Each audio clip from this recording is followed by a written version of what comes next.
Então, a escritura de cessão de direitos possessórios deverá evidenciar e deverá formalizar não apenas o negócio jurídico de transmissão, fazendo constar os seus elementos, como as partes, o objeto, o preço e a forma de pagamento, como também delimitar, quando possível e, sendo possível, quais são as características e as qualidades daquela posse que está sendo transmitida. Isso é muito relevante e vai auxiliar, porque esse instrumento deverá ser utilizado para corroborar futuros procedimentos de uso capião, seja ela extrajudicial ou judicial, ou para corroborar o juízo que será realizado pelo magistrado quando for avaliar eventualmente a concessão de uma medida de manutenção ou de reintegração ou de defesa de uma posse que está sendo ameaçada. Dito isso, eu destaco que a escritura pública de cessão de direitos de posse deverá atestar os elementos fáticos que demonstram a titularidade do exercício e a titularidade do exercício da posse direta, aquela posse que você vai constatar e se manifestar faticamente. A transferência desse exercício, que é a formalização do negócio por si desejado pelas partes, que é então os elementos daquela operação, preço, valor, condições, data, partes que estão participando e delimitação do seu objeto, naturalmente, tanto quanto a qualidade e as características da posse. A qualidade, perceber então se essa posse ela é justa, ela é mansa, ela é pacífica, ela é ininterrupta, se essa posse se destina para uma finalidade de moradia, se essa posse é exercida com a finalidade econômica, quais são os contornos do exercício daquela posse, quais são os elementos que corroboram a justificativa dessas qualidades, a pessoa faz recolhimento ou não dos impostos prediais e territoriais urbanos ou territorial rural, se existe um cadastro imobiliário, se existe eventualmente a inscrição nos cadastros para recolhimento dos impostos e para efeitos de análise das políticas de reforma agrária, que são o CCIR e o ITR, se existem eventualmente inscrições naquelas concessionárias de serviço público, de luz e de água, tudo isso ajuda a corroborar a delimitação dos elementos de características da posse. Bom, então, nós temos na nossa tabela atual o acréscimo de uma nova nota explicativa que descreve a possibilidade de lavratura da posse e justifica a forma de cobrança, por evidente, desse ato notarial. A nota de número 24 da tabela 1 diz o seguinte: na lavratura de cessão de direitos possessórios, os atos de constatação da posse, percebam então que a delimitação da qualidade das características já foi, até mesmo pelo legislador, utilizada como justificativa de um dos elementos que compõem o ato. Serão gratuitos, ou seja, não haverá uma cobrança específica pela constatação.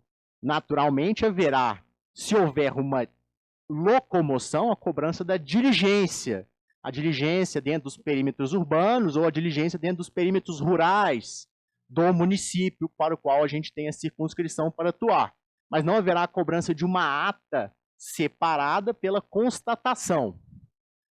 Serão, então, gratuitos a constatação da posse, sendo cabível a incidência apenas dos valores previstos na linha B do item 4 da tabela, que se refere à escritura pública de atos com valor ou conteúdo financeiro, enquadrando-os dentro daquelas faixas de valor, tendo como base de cálculo o valor do imóvel estabelecido no último lançamento efetuado pelo município, para efeito de cobrança do IPTU ou do ITR, se for imóvel rural.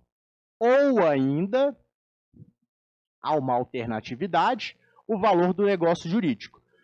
Como, então, deveremos interpretar esses elementos que justificam a cobrança dos emolumentos da cessão de posse? Lembrando o seguinte, essa matéria ainda não foi objeto de regulamentação pela nossa normativa, pela Corregedoria Geral de Justiça. Acredito que muito em breve haverão contornos dizendo quais são os elementos que necessitam constar do ato para que a gente tenha mais segurança na lavratura dele e evite, sobretudo, que seja utilizado como forma de chancelar o clandestinismo jurídico. O clandestinismo que se dá através daqueles famosos atos de gaveta e depois de muito tempo surgem para justificar uma reivindicação de propriedade, né? E não tem transparência, não tem a publicidade, não tem o ingresso no fólio real. Portanto, voltando à nossa temática, como deveremos fazer a cobrança? Em primeiro lugar, deveremos interpretar essa nota explicativa em consonância com o que está disposto na Lei 15.424, a nossa Lei de Emolumentos. Mais precisamente, o artigo 10º. O artigo 10º, melhor dizendo, o artigo 10, parágrafo 3º, que fala sobre os critérios para a cobrança de emolumentos das escrituras públicas de conteúdo financeiro. Vamos lá. Para fins de enquadramento nas tabelas, relativamente aos atos classificados no inciso 2 do caput deste artigo, serão considerados como parâmetros os seguintes valores, prevalecendo o que for maior, observado o disposto no parágrafo 4º. Quais são os 3 critérios? Primeiro, preço ou valor econômico do negócio jurídico declarado pelas partes.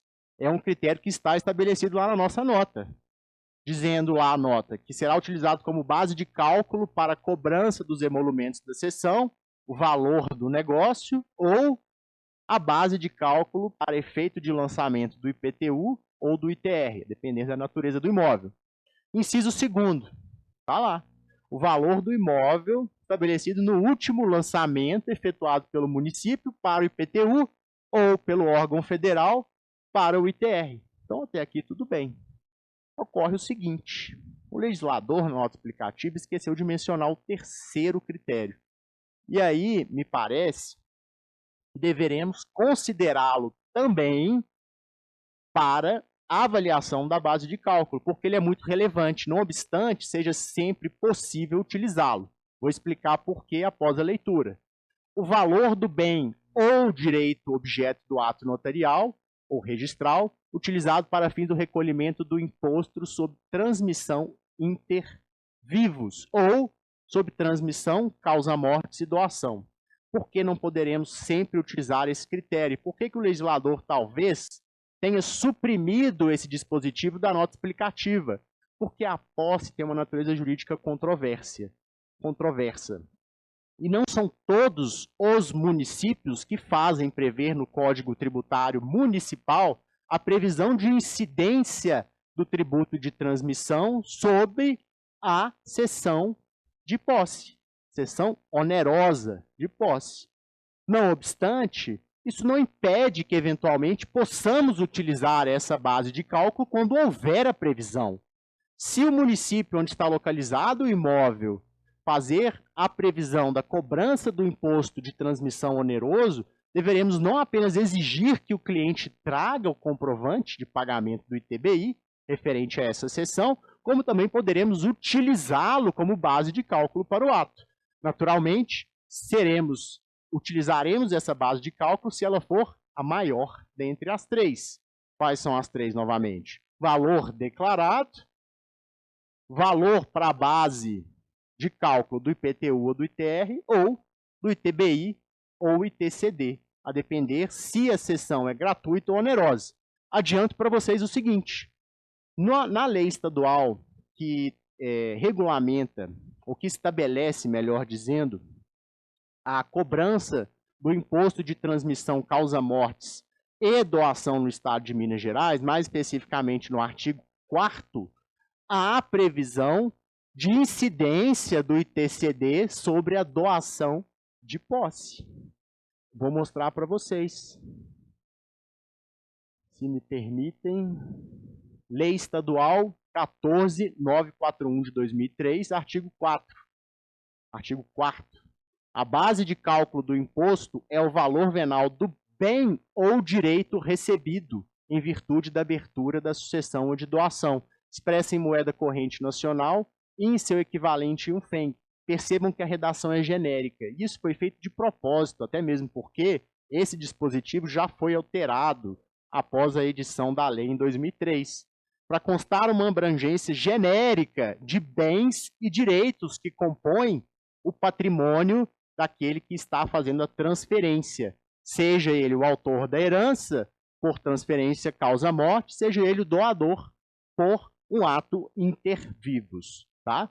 Então, percebam, não obstante a tabela, na nota 24, faça referência à adoção de uma dessas duas bases de cálculo, não há prejuízo que se faça utilizar uma base de cálculo diversa, até mesmo porque a origem da avaliação dessa base de cálculo diversa é uma origem fiscal, realizada pela administração fazendária e que tem mais poder de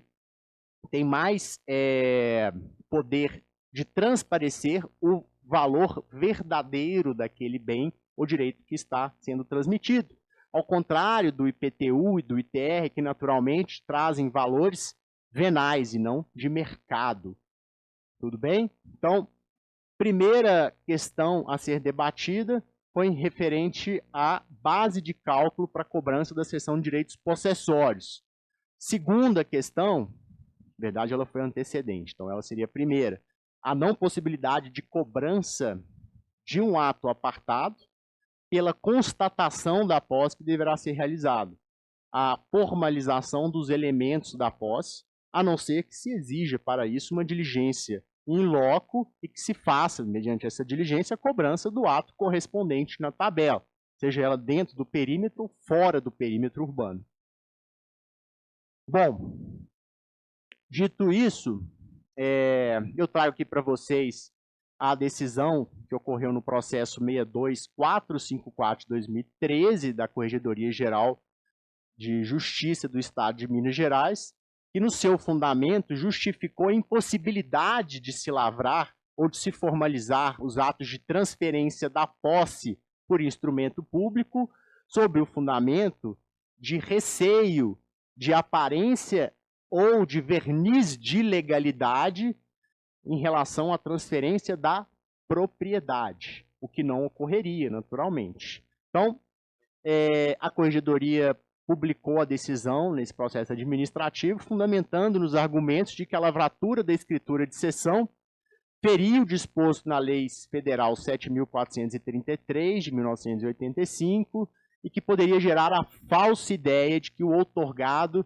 teria se titularizado no imóvel, teria adquirido o domínio, a propriedade plena do imóvel, o que me parece que pode ser superado facilmente mediante um alerta, o que ocorre já efetivamente em relação aos instrumentos de cessão de direitos hereditários, em que os tabeliães são obrigados a certificar que aquele instrumento não é hábil a ingresso no registro imobiliário, devendo-se proceder anteriormente ao inventário e à partilha. Também ocorre em relação à ata notarial de uso capião, em que devemos certificar que aquele instrumento não tem força de comprovação ou de titularização de propriedade, devendo ser habilitado no registro de imóveis para processamento e qualificação registral, tal qual poderíamos fazer em relação à cessão de posse, alertando as partes com destaque na minuta que aquele instrumento não poderá chancelar direito de propriedade e não confirma transferência de direito de propriedade, apenas demonstra, evidencia uma transferência da posse e, eventualmente, os contornos, características e qualidades desta posse que está sendo transmitida. Bom, mais uma vez, ressalto a importância de regulamentação desse dispositivo para que se faça uma uniformização das exigências que deverão ser realizadas pelos tabeliões para a sua lavratura, evitando, assim, que ele seja utilizado para finalidades escusas e que ele justifique o tão temido clandestinismo jurídico, seja utilizado como um instrumento que vá chancelar situações de clandestinidade, de irregularidade, de loteamentos ou de outras formas de parcelamento do solo urbano. Bom, adiante, eu faço aqui destacar a previsão da normativa do Estado do Rio de Janeiro, que já prevê algumas normas referentes à lavratura da cessão de posse, e vou destacar aqui o artigo 219, em que os tabeliães de notas devem abster-se de lavrar escrituras relativas a negócios de alienação de frações ideais, quando a base de dados objetivos apontar indícios de fraude ou infringências da lei de parcelamento do solo urbano. E aí, o parágrafo 5º faz descrever especificamente a vedação em questão extensiva à lavratura das escrituras de posse, para evitar também que a posse ou o instrumento de posse seja utilizado para dar alguma aparência de legalidade àqueles fracionamentos de imóveis ou aquelas outras modalidades de parcelamento de imóveis previstos em lei. E o artigo 220 da normativa do Rio de Janeiro faz prever que nas escrituras declaratórias de posse e de cessão de direitos de posse deverá constar obrigatoriamente a declaração de que a mesma não tem valor como confirmação ou estabelecimento de propriedade, servindo-se tão somente para instrução de ação possessória. Percebam, então, que o legislador aqui tomou o cuidado de fazer com que todos os tabeliães certificassem que aquele instrumento não traz confirmação de direito de propriedade, tal qual poderia ocorrer aqui em Minas Gerais, para evitar, então, que esse instrumento seja utilizado de uma forma diversa para a finalidade a qual ele se propõe, certo? Não obstante, eu compreenda que aqui o legislador se antecipou e restringiu por excesso a lavratura desses instrumentos, permitindo apenas que ele sirva como instrução de ação possessória própria, e não, como deveria ocorrer na minha interpretação, também para instruir procedimentos de uso campeão, que vai ser uma finalidade muito importante e vai corroborar muito no juízo de qualificação, tanto do oficial quanto do tabelião, no processamento da uso campeão extrajudicial ou do magistrado, na valoração dos elementos de prova para concessão do direito de propriedade na uso campeão judicial. Aqui eu faço destacar a lei estadual, que estabelece a previsão com a cobrança do ITCD sobre quaisquer bens e direitos. Entendo eu, portanto, que essa interpretação ela abrange transferência gratuita do direito de posse, havendo incidência, portanto, do ITCD, e, a título de exemplo, a lei do município de Belo Horizonte, que faz prever o imposto de transmissão de bens imóveis, dizendo ela que incidirá o ITBI sobre os seguintes fatos geradores. Vejam lá o inciso 1º. Transmissão onerosa a qualquer título da propriedade ou domínio útil de bens imóveis, por natureza ou acessão. 2º, a transmissão onerosa a qualquer título de direitos reais, exceto os de garantia, sobre os imóveis situados no território do município. E o 3º, que chancela a possibilidade de cobrança do ITBI sobre a cessão de posse, dizendo ele que a cessão onerosa de direitos relativos à aquisição dos bens referidos nos incisos anteriores. Então, há a possibilidade de se chancelar a cobrança de ITBI sobre a cessão de posse com fundamento nesse dispositivo, devendo o tabelião, então, ao menos submeter a apreciação da administração fazendária para que ela decida se haverá, de fato ou não, cobrança de ITBI. Por cautela, recomendo que assim o faça, porque essa interpretação do dispositivo 3º permite que haja a exação tributária. E, em relação às características da posse, como diz a nota explicativa, haverá a possibilidade de se fazer a constatação dos elementos da posse, a constatação das características da posse no mesmo instrumento que chancela a sua transferência. Quais são essas constatações? Bom, a posse ela precisa ser exercida para efeitos de jus campeão com animus domini, ou seja, com o intuito de quem exerce como se proprietário fosse, com sentimento, aquela boa-fé subjetiva de quem pretende adquirir, através da uso campeão, a propriedade. Deve ser mansa, pacífica, continuada e ininterrupta, naturalmente, e a depender da modalidade, precisamente da uso campeão ordinário, constituída de justo título de propriedade. E percebam, em relação ao justo título, esse instrumento pode, mais uma vez, auxiliar para o cumprimento desse requisito. O instrumento da cessão de posse, ele pode sim auxiliar a preenchimento desse dispositivo, desse requisito específico da uso campeão ordinária. Por quê? Vamos lá no Código de Normas Nacional do Foro Extrajudicial, provimento 149 da Corregedoria Nacional de Justiça, que consolidou a normativa existente sobre a disciplina do extrajudicial, no âmbito do CNJ, da Corregedoria Nacional de Justiça. Então, o artigo 410 integrava, sem nenhuma modificação, o antigo provimento 65, faz se referir ao justo título, dizendo que são exemplos de títulos ou instrumentos a que se referem o caput, ou seja, justo título, um instrumento que demonstra a existência de relação jurídica com o titular registral, a cessão de direitos e promessa de cessão. Naturalmente, essa cessão de direitos deverá ter sido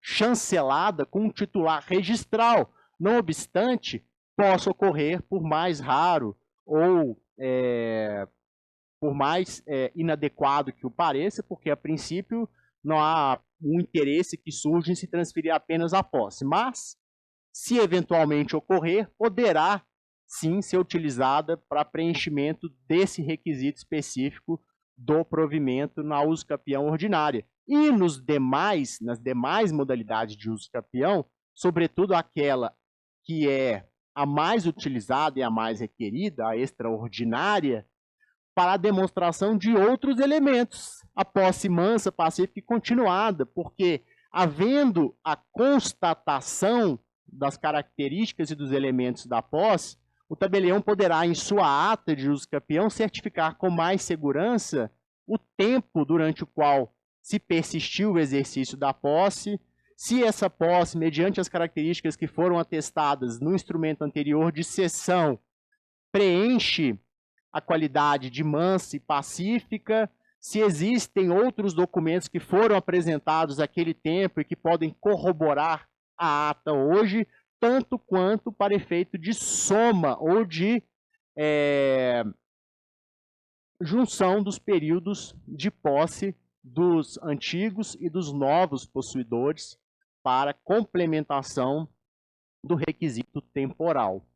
Digo isso porque a sucessão possessória, para fins de uso campeão, deve ser demonstrada através de algum elemento, seja ele um ato formal de transferência, como ocorre com a cessão, seja ele através de um ato de sucessão causa-mortes, em que os herdeiros, os sucessores universais, vão dar continuidade à posse por força da saisine do autor da herança. Então, aqui, no caso do sucessor singular, aquele que recebe a posse de forma singular, por um instrumento oneroso ou gratuito praticado inter vivos, há a possibilidade de se fazer soma do período de posse para complementação do requisito temporal, sobretudo na uso campeão extraordinária, porque ela é que exige o maior prazo de 15 anos para que se faça, então, a declaração da aquisição da propriedade. E isso, senhores e senhoras, está lá no artigo 1243 do Código Civil. O possuidor pode, para o fim de contar o tempo exigido pelos artigos antecedentes, que se referem às modalidades de uso campeão, ordinária, especial e extraordinária, que começa ali no 1238, somar ou acrescentar a sua posse à dos antecedentes ou antecessores, contando que todas tenham a mesma qualidade, quais sejam contínuas, pacíficas e, no caso do 1242, que é a ordinária, uso campeão ordinário, com justo título e de boa fé. Tudo bem? Para ocorrer a soma voluntária, a posse do antecessor deve possuir as mesmas características e exercida com o intuito de quem é dono, animus domini, aquela boa fé subjetiva específica da uso campeão. Bom, trago para vocês aqui uma proposta, um esboço de uma minuta que eu vou depois disponibilizar para a SNOR e para os alunos e associados da SNOR, tanto quanto da Sérgio Zanoreg, para confecção ou formalização do negócio jurídico de cessão de direito de posse. Primeiro, naturalmente, a descrição, e aqui eu não vou trazer a minuta por inteiro, a descrição cabeçalho, indicação e qualificação das partes, chancela do reconhecimento da identidade, da capacidade. Vamos para a parte que é de fato relevante em relação a esse negócio. A identificação do imóvel, tenha ele inscrição ou não imobiliária, seja ela matrícula ou transcrição, não vejo isso como um empecilho para a cessão de posse, não obstante algumas cautelas devam ser adotadas nessa circunstância. A identificação dos direitos, dos titulares dos direitos reais, se houver na matrícula, eventualmente, deverá se fazer referência à existência desse titular, ou se não houver, apresentação da certidão negativa de inscrição do imóvel. É uma certidão de quesitos confeccionada pelo registrador de imóveis, dizendo que no seu fólio real ou no seu indicador real não existe inscrição daquele bem. Perfeito? Então, feito isso, cumprido esse requisito, a gente passa para a identificação dos confrontantes, para delimitação e para efeitos de concordância e em relação aos confrontantes das delimitações do exercício daquela posse. Percebam vocês que esses elementos estão delimitando ou caracterizando aquela posse. Nós estamos, então, fazendo uma constatação, o que vai depois facilitar e muito a vida do cessionário para comprovação na ata notarial de uso campeão do seu direito, da sua pretensão. Então, a identificação do confrontante, que se deve, por orientação e por melhor prudência, ser confeccionada mediante um trabalho técnico, né? um memorial descritivo e uma planta topográfica com assinatura deles, desses confrontantes, e indicação dos imóveis que eles possuem, com inscrição de matrícula ou transcrição, se houver, com os elementos que forem possíveis se demonstrar. A descrição da forma de aquisição originária daquela posse, o cedente, o que está transmitindo, como que ele adquiriu, de onde que veio essa posse, como que ele ingressou naquele imóvel. Se for possível contar essa história e o encadeamento, todo o encadeamento, a árvore genealógica daquele imóvel, de suas transmissões subsequentes da posse, a gente vai contar essa história apontando quais foram os títulos, quais foram os documentos, quais foram os instrumentos que justificaram aqui. Por exemplo, eu criei, e esses dados são todos fictícios, simulação de uma transferência que se deu através de um instrumento particular, de uma promessa de compra e venda, em que se fazia ajustado por um preço, e a transmissão da posse se deu no próprio ato, não havendo se confirmada a propriedade depois, o que poderia eventualmente depois ser resolvido de outra forma, talvez a adjudicação compulsória extrajudicial, mas aqui apenas para efeitos de ilustração. E as características e continuidade da posse. Como que a gente pode atestar esses elementos? Bom, através de documentos e certidões. Olha, o exercício da posse mansa, pacífica e continuada do cedente, aquele que está transmitindo, se demonstra através de seguintes elementos probatórios. Inscrição perante o cadastro imobiliário da prefeitura, realizado em qual ano? 5 anos atrás. E durante esse período, após a inscrição, ele fez o recolhimento regular do imposto predial territorial urbano, da mesma forma em relação aos cadastros do imóvel rural, se eventualmente possui o CCIR, se possui a inscrição no CIB, Cadastro Imobiliário Brasileiro, o antigo NIRF, né, o número de inscrição na Receita Federal, se o recolhimento dos impostos de ITR estavam sendo feitos de forma contínua e periódica. Então, temos também aqui a possibilidade de apresentação da inscrição nas concessionárias de prestação de serviço público, onde se faz também demonstrar desde quando aquela inscrição foi aberta, quais contas de luz foram pagas e durante quanto tempo foram pagas, tal qual em relação também à prestação do serviço de água, de telefonia, por que não? Porque também é muito comum. Eventualmente, se esse imóvel, como é muito raro ocorrer, mas possui um alvará de construção, expedido em nome do cedente, ainda que ele não tenha propriedade, se possui eventualmente um habite, se havendo uma benfeitoria nele, ou seja, uma autorização municipal autorizando a sua habitação após a conclusão da construção.